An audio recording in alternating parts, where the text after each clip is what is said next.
10-10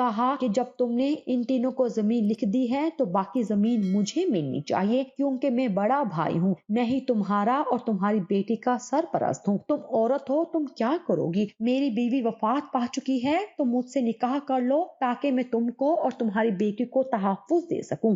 جیٹھ کی بات سن کر سلمیٰ صدمے میں رہ گئی۔ وہ تو جیٹھ کو بڑا بھائی جانتی تھی، وہ نہ تو زمین اس کو دینا چاہتی تھی اور نہ اس سے نکاح کرنا چاہتی تھی۔ یاسین آیا تو سلمیٰ نے اس کو آگاہ کیا کہ بات ایسی ہوئی ہے۔ وہ کہنے لگا، نکاح کرنا ہے تو مجھ سے ہی کر لو، جیٹھ تو تمہارے مرحوم شوہر سے بھی بڑا ہے اور ابھی تمہاری عمر 30-32 سال ہے، میں تمہارا ہم عمر ہوں، یہ بوڑھا کیا تم کو تحفظ دے گا؟ سلمیٰ کو بھی سہارا چاہیے تھا۔ وہ بولی، ٹھیک ہے، میں راضی ہوں، تو پھر میں نکاح کا بندوبست کرتا ہوں، لیکن میرے سسرال والے ایسا کبھی نہ ہونے دیں گے۔ یہ نکاح پہلے خفیہ ہوگا، بعد میں معاملات سدھار لوں گا، یاسین نے کہا۔ حالانکہ بیٹی کی شادی تھی، سلمیٰ شادی میں شرکت کرنے کے لیے میکے گئی، ماں کو تمام احوال سے آگاہ کیا اور ساتھ دینے کے لیے کہا۔ وہ راضی ہو گئی اور اس نے یاسین کے والد یعنی اپنے بھائی کو راضی کیا۔ اس طرح سلمیٰ کا نکاح اس کی ماں اور ماموں نے یاسین سے کرا دیا۔ یہ کام انہوں نے بہت خاموشی اور رازداری سے کیا، حتیٰ کہ سلمیٰ کے بھائیوں کو بھی علم نہ ہونے دیا۔ بہت رازداری برتنے کے باوجود گاؤں میں کسی طور پر یہ بات نکل گئی کہ سلمیٰ کا نکاح یاسین سے ہوا ہے۔ خبر اس کے جیٹھ اور دیوروں تک بھی پہنچ گئی۔ وہ آگ بگولا ہو گئے۔ انہوں نے سلمیٰ کے والد کو بلایا اور کہا کہ تمہاری بیٹی نے نکاح کر لیا ہے اور یہ ہماری بے عزتی ہے۔ اب تو اس کو ہماری بھتیجی مائرہ اور اس کی زمین ہمارے حوالے کرنا ہوگی، چونکہ وہ اب ہماری بھابھی نہیں رہی ہے تو اس گھر میں بھی قدم نہیں رکھ سکتی۔ حیرت تو یہ تھی کہ اس مخالفت میں خود ناصر پیش تھا کہ جس کی خوشی پوری کرنے کے لیے باپ نے بیٹی کو قربان کیا تھا۔ وہ اب پچھتا رہا تھا کہ سلمیٰ کی زندگی برباد کی اور اب یہ لوگ اس سے زندہ رہنے کا حق بھی چھین لینا چاہتے ہیں۔ اس نے سلمیٰ کو سمجھایا کہ تم زمین واپس دے کر زندگی بچا لو، ورنہ وہ تمہارے خون کے پیاسے ہیں۔ سلمیٰ نے کہا کہ میں نہ تو بیٹی ان کو دوں گی اور نہ زمین، یہ میری بیٹی کی ہے، اسی کو دوں گی۔ جو میرا حصہ تھا اس سے بھی زیادہ ان کو واپس کر چکی ہوں، اب اگر وہ جان لینا چاہتے ہیں تو لے لے۔ باپ بیٹی کی ضد دیکھ کر لوٹ گیا، کہا کہ پھر میں تم کو تمہارے حال پر چھوڑتا ہوں، اگر تمہاری طرفداری کی تو وہ اپنی بیٹی لے جائیں گے اور ناصر کا گھر اجڑ جائے گا۔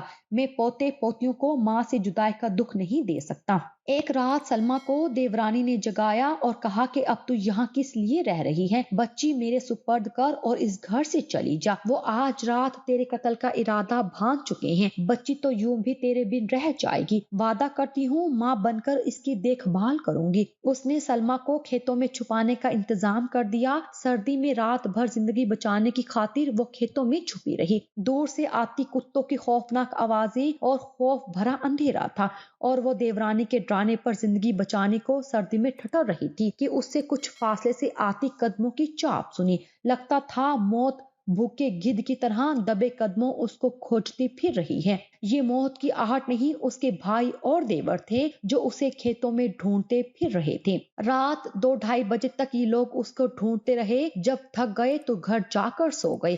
صبح ہونے سے پہلے اس کی دیورانی نے اپنے پرانے بوڑھے ملازم چراغ دین کو بھیج کر اس کو اس جگہ سے نکالا جہاں وہ چھپا دی گئی تھی۔ نوکر نے اس کو شہر لا کر دارالامان میں چھوڑ دیا۔ مائرہ دیورانی کے پاس تھی، تبھی سلمیٰ کو بیٹی کی طرف سے اطمینان تھا کہ وہ محفوظ ہاتھوں میں ہیں۔ جب وہ گھر سے غائب ہوئی تو ناصر نے یاسین پر پرچہ کٹوا دیا کہ وہ اس کی بہن کو لے کر غائب ہو گیا ہے، مگر اس کے دیوروں نے کھوج نکال لیا کہ سلمیٰ دارالامان میں ہیں۔ وہ وہاں اسے ملنے پہنچ گئے، مگر سلمیٰ نے ملنے سے انکار کر دیا۔ انہوں نے عملے کو کچھ دے دلا کر سلمیٰ سے ملاقات کی اور ایک بار پھر پیشکش کی کہ وہ اگر جیٹھ سے شادی کر لے تو اس کو پھر سے عزت دیں گے اور زمین بھی واپس نہ لیں گے۔ سلمیٰ نے نہ صرف انکار کیا بلکہ ان کو بتایا کہ وہ اب یاسین کی منکوحہ ہے، لہٰذا جیٹھ سے شادی نہیں کر سکتی، البتہ زمین گورنمنٹ کی تحویل میں دے سکتی ہے تاکہ جب اس کی بیٹی بالغ ہو جائے تو اس کی وراثت اس کو مل جائے۔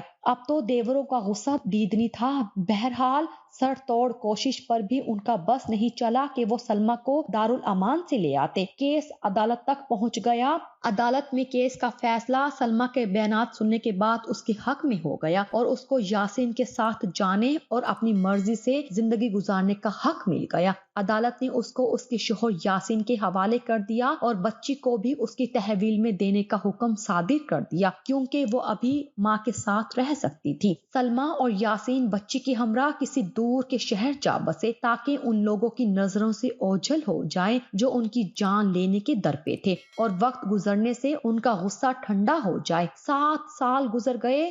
یاسین کے ساتھ سلمیٰ اپنی خوشی سے زندگی جی رہی تھی۔ ایک روز اس کو اپنے والد کی وفات کی خبر ملی تو وہ نہ رہ سکی اور باپ کے جنازے کے وقت وہاں یاسین کے ہمراہ چلی گئی۔ اس کا خیال تھا کہ اب تو اس کے دیوروں نے اس بات کو بھلا کر ناراضگی ختم کر دی ہوگی۔ باپ کے گھر میں ایک ناصر ہی اس کا مخالف رہ گیا تھا۔ وہ تو سگا بھائی تھا، بھلا اسے جان کا کیا خطرہ تھا۔ موت کے گھر میں سبھی رونے پیٹنے میں لگے تھے۔ جنازہ دفنا کر مرد گھروں کو لوٹ آئے۔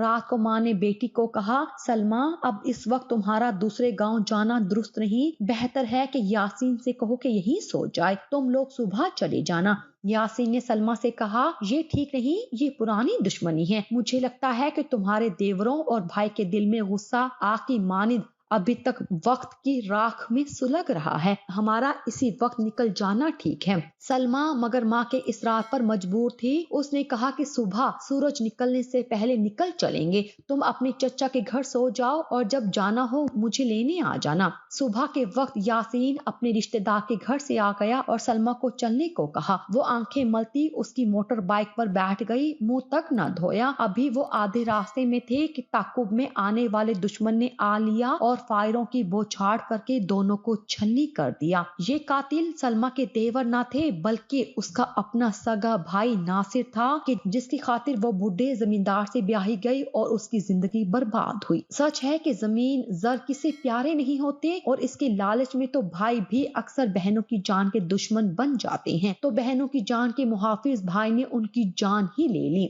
اشرف کے بھائیوں نے جب اپنی بہن شازیہ کو وراثت کی زمین میں حصہ نہ دیا تو ناصر نے اس کا بدلہ اپنی بہن کی جان لے کر لیا۔ خود اس کی ماں نے تھانے میں گواہی دی کہ سلمیٰ اور یاسین کے گھر سے نکلنے کے بعد اس کا بیٹا ناصر بندوق لے کر ان کے پیچھے گیا۔ میں نے بہت روکا پر وہ نہیں رکا، کہا کہ آج تو سلمیٰ کو اس کی ہٹ دھرمی کا مزہ چکھا کر رہوں گا۔ ناصر گرفتار ہو گیا۔ اس نے اقرار کر لیا کہ زمین واپس نہ کرنے پر اس کے دل میں بہن کے لیے غصہ تو پہلے ہی بھرا تھا۔ اس نے یاسین سے اپنی مرضی سے شادی کر کے اس غصے کو اور بڑھا دیا۔ تبھی سے وہ موقع کی تلاش میں تھا۔ باپ کی وفات والے دن اس کو موقع مل گیا اور اس نے تہیہ کر لیا کہ آج اپنے اندر کے انتقام کو ٹھنڈا کر کے دم لے گا۔ ناصر کو عمر قید ہو گئی مگر سلمیٰ اور یاسین تو جان سے گئے۔